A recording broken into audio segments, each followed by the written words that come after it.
আইসিসির বাৎসরিক র্যাঙ্কিং হালনাগাদে হতাশাজনক খবর পেল বাংলাদেশ ক্রিকেট দল। ওয়ানডে ফরম্যাটে 4 রেটিং পয়েন্ট হারিয়ে ওয়েস্ট ইন্ডিজের নিচে নেমে এখন 10ম স্থানে নাজমুল হোসেন শান্তর নেতৃত্বাধীন দলটি। তাদের বর্তমান রেটিং পয়েন্ট 76। সোমবার প্রকাশিত র্যাঙ্কিংয়ে উঠে এসেছে সাম্প্রতিক পারফরম্যান্সের প্রতিফলন। অন্যদিকে গত এক বছরে 9টি ওয়ানডে খেলে 6টিতে জিতে ওয়েস্ট ইন্ডিজ নিজেদের রেটিং বাড়িয়েছে 5 পয়েন্ট। এখন তাদের রেটিং 83 এবং অবস্থান 9ম। বাংলাদেশের এই পতনের পেছনে রয়েছে এক বছরের ধারাবাহিক বাজে পারফরম্যান্স।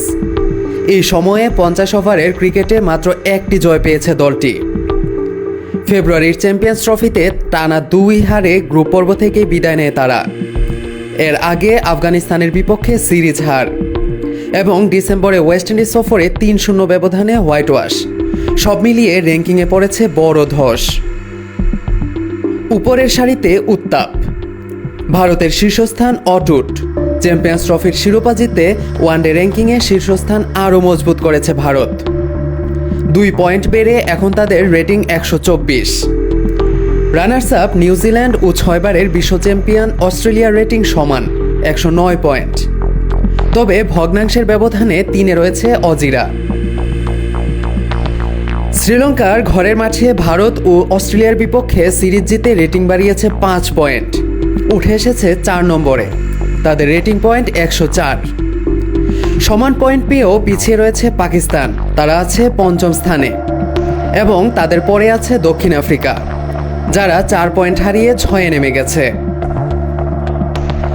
টি-20তে ভারতের আধিপত্য, বাংলাদেশ এখনও 9ম। টি-20তে র্যাঙ্কিংও ভারতের দাপট অব্যাহত রয়েছে। তাদের রেটিং পয়েন্ট 271।